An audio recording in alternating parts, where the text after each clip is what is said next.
আপনারা দেখতে পাচ্ছেন আমরা বর্তমানে আছি একটা বিলের মধ্যে। বিলের চারিদিকে শুধু হচ্ছে আমের গাছ, ঠিক আছে? যেদিকে মানে চোখ যায় শুধু আমের গাছ আর আমের গাছ। এটা বলা যায় যে আমের বাগান একটা। এদিকে মানে এই জায়গার আম নাকি অনেক টেস্টি।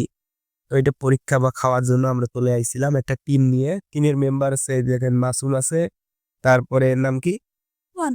ওয়ান আছে, এসে এই যে জনপ্রিয় একজন কন্টেন্ট ক্রিয়েটর এমএসডি মুন্না আছে আমাদের সাথে। আর আছে একজন, কি তোমার নাম ভাই? সাকিব, অবায়দুল না সাকিব? ও বাদুর, না এর নাম হচ্ছে সাকিব। অবশ্যই গাছের মধ্যে কেমনে ওঠে তোমরা দেখলেই বলবা যে বাদুর। বাদুর চেনো? বান্দর, বান্দর এসে বান্দর আমাদের টিমের। তো এখন আমরা খাইতে এসেছি আম। তো কি ভাই, আমগুলো কেমন লাগে? সেই ফাটাফাটি অসাম। জীবনে এরকম আম খাই আসলে ভাই। আমিও খাইছি, দুই একটা আম খাইছি। একটু দিছে ভাই, একটু একটা আম দিছে আমাকে। ভাই আম মানে পাওয়া যায় না, এতগুলো আম আছে না, মানে কি করবে, কারাগারি বাজায় দেয়। একটা আম পায় না, আমার ধরে আম খায়। আম পাওয়া যাবে?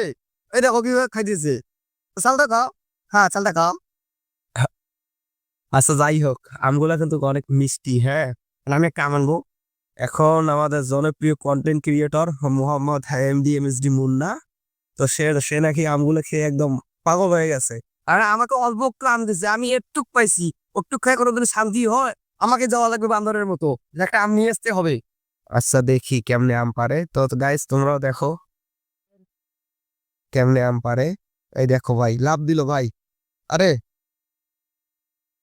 ভাই কেমনে আম পারতেছে, সাহস ভাই, এদেরও সাহস। আমি তো ভাই জীবনে পাইছিলাম না এমনি। একটা আমার জীবন বেড়াবো, যে অনেক আরো আরো ভালো লাগে তখন আমি যাবো, ওই জন্য ডিগিতে ধাপ দিব, দিয়ে আমি সব আম নিয়ে আসবো। কোনো সমস্যা নাই।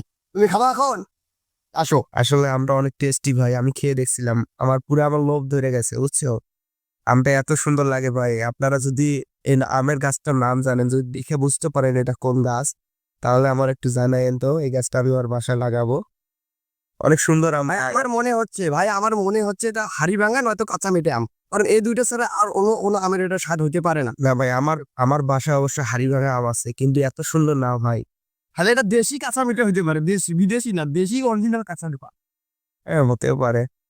তো দেখো, এটা হচ্ছে আমরা তো জানি না, আমরা তো আম খাইতে এসেছি। যদি দর্শকরা কেউ জানে তাহলে আমাদের কমেন্টে জানাই দিব। আমি বলবো এটা হলো ন্যাংরা আমের গাছ। কিসের ন্যাংরা আমের গাছ? ল্যাংরা ল্যাংরা ল্যাংরা ল্যাংরা ল্যাংরা আমের গাছ? হ্যাঁ, ল্যাংরা কি, আমি তো জীবনে শুনি নাই। এটা একটা রাজশাহীর একটা আম, বিখ্যাত আম।